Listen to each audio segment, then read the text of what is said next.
Ladies and gentlemen, the Vatican has launched a 7-year action plan to heal the wounds of the earth. Within that 7-year plan, they are focused on tackling: number 1, the cry of the earth; number 2, the cry of the poor; number 3, the economy; number 4, dictating how people should live; number 5, education; number 6, worship; and 7, community involvement. The 7th year of their plan will be dealing with the Sabbath of rest and worship.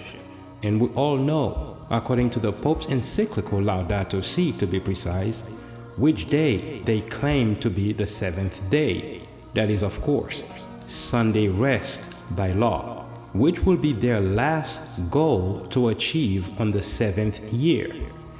We are in 2021. According to them, 2028 will be their deadline to achieve all their 7 goals, including their Sabbath. They want to take full control of what the future will be. As mentioned, they will bring together partners around the world to prepare the future. Notice how they did not say to prepare for the future, but to prepare the future. My friends, now is the time to draw near unto the Lord, and he shall draw near unto you. Check out these clips of what else is transpiring around us in connection to what we've just shared, because we're seriously running out of time. Until next time, God bless.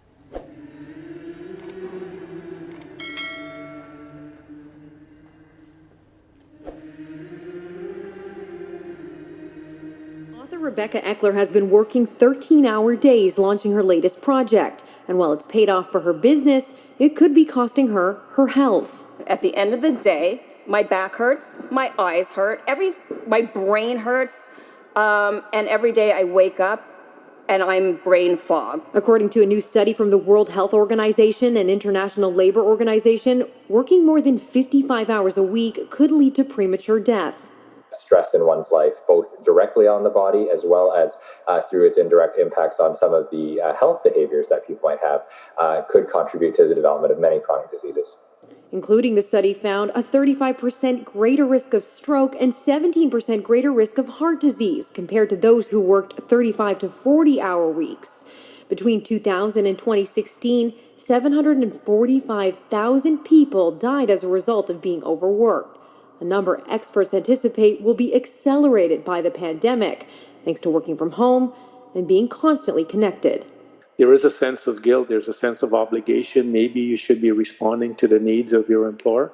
Hassan Youssef, president of the Canadian Labour Congress, says it's time for the government to step in and protect Canadians' right to disconnect. It brings a very clear message to workers and to their employers that this is a fundamental right they need to respect. But for those with their own business like Eckler, the onus to take a break is solely on their shoulders. I respect other people's time and for them to have a work-life balance, but if you're running your own little thing, then you can't stop as a business person. For those looking for employers to make a change, Youssef says he has been in consultation with the federal government and hopes to see new legislation tabled this summer.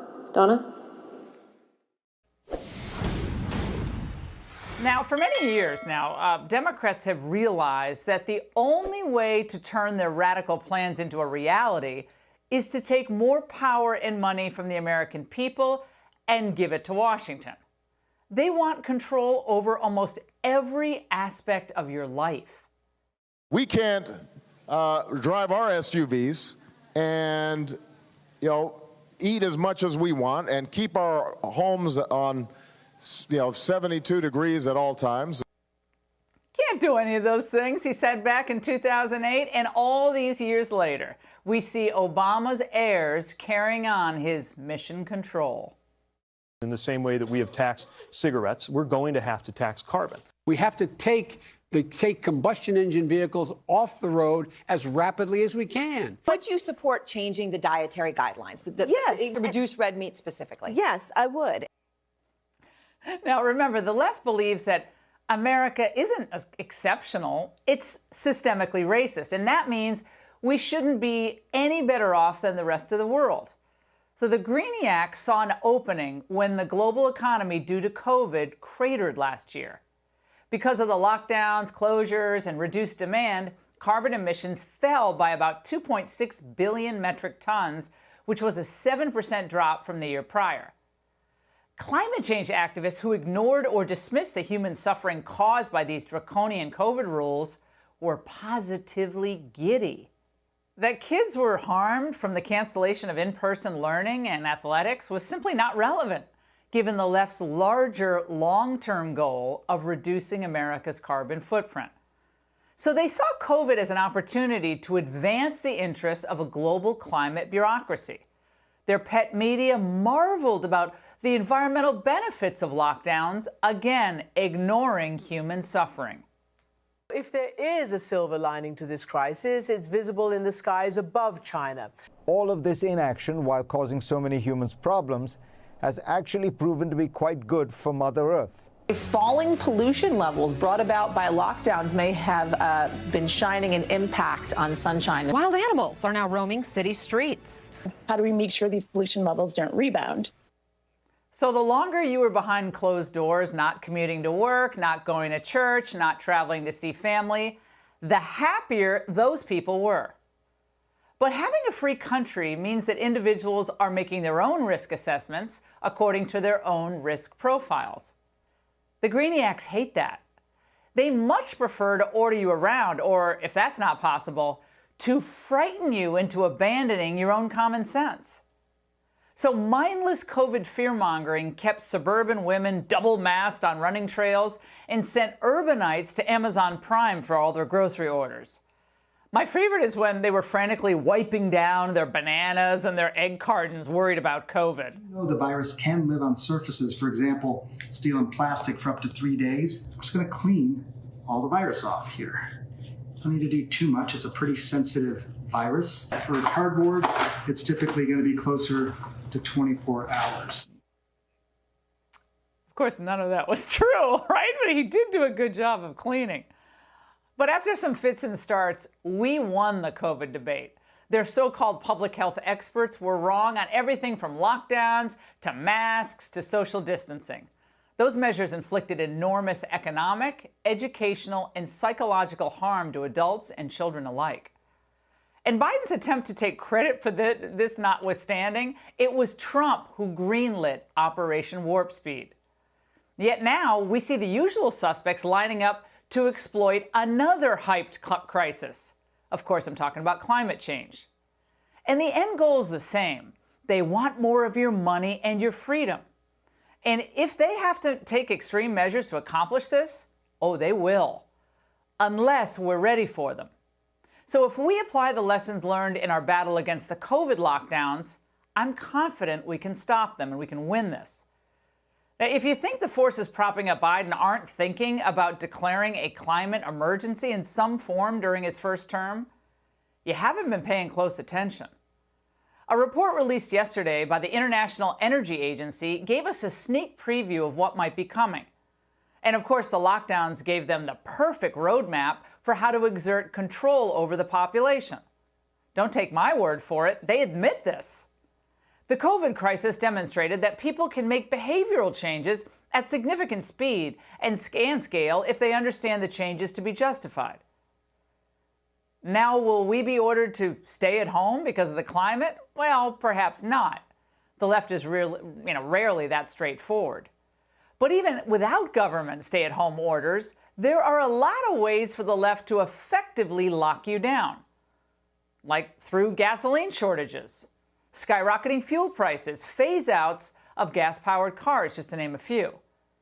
In fact, the IEAE's bucket list of climate controls includes carbon taxes, fuel taxes, limiting air travel, reducing speed limits, phasing out gas-powered cars, and many more agenda items. Doesn't that just sound grand? San Francisco, among other cities, is seriously considering implementing congestion pricing with fees as high as $14 for every car entering the city. New York and D.C. are already squeezing cars out by expanding bike and pedestrian lanes. Hawaii, they've already declared a climate emergency there. And the far left is already pressuring Biden to declare one on a national scale. AOC and Bernie Sanders introduced legislation back in February, in fact, to do just that. But we cannot let the politicians or the bureaucrats abuse their authority again. No more never-ending states of emergency, no more executive orders to shutter businesses and schools. If governors or mayors want more authority, then they should ask for the voters to approve that. You know, pass a law the old-fashioned way through the state legislature. Pennsylvania voters offer a blueprint for stopping future abuses of emergency orders by governors who, of course, enjoyed exerting their unchecked authority to shutter schools and businesses. In a rebuke of Democrat Governor Tom Wolf, 54% of voters yesterday supported a ballot question to allow a simple majority of lawmakers to end a disaster declaration at any time. Democrats and so-called public health experts used, remember, half-truths, skewed data, and outright lies to pressure states to make the drastic decision to lock down. Only 7 resisted. Only one state, South Dakota, didn't order any businesses to close during the pandemic. Georgia was the first to reopen. Then Florida and Mississippi and others followed suit. They brushed off the dire warnings and the power-mad COVID-crats. These governors put the overall interests of their residents and the long-term survival of their states ahead of the alarmism of the moment. This is the same approach that we need to take when they throw the climate hyperbole at us. As usual, if we want to see where the Democrats are going, look to Europe. In Milan, they're pushing cars out of there with bike and pedestrian lanes. Fuel taxes are being jacked up all over the UK and Europe. And France is moving to ban all short-haul domestic flights. To stop this nonsense from happening here, we need to aggressively push back at every turn, just like Pennsylvania did yesterday, just like we did with COVID, and just like we're doing with critical race theory in our schools, and we're winning that as well. The only lockdown that should happen again is of the politicians who try to wrest away liberties and hard-earned money on the bogus claim that government can solve every problem, when we know all too often government just makes matters worse. And that's the angle.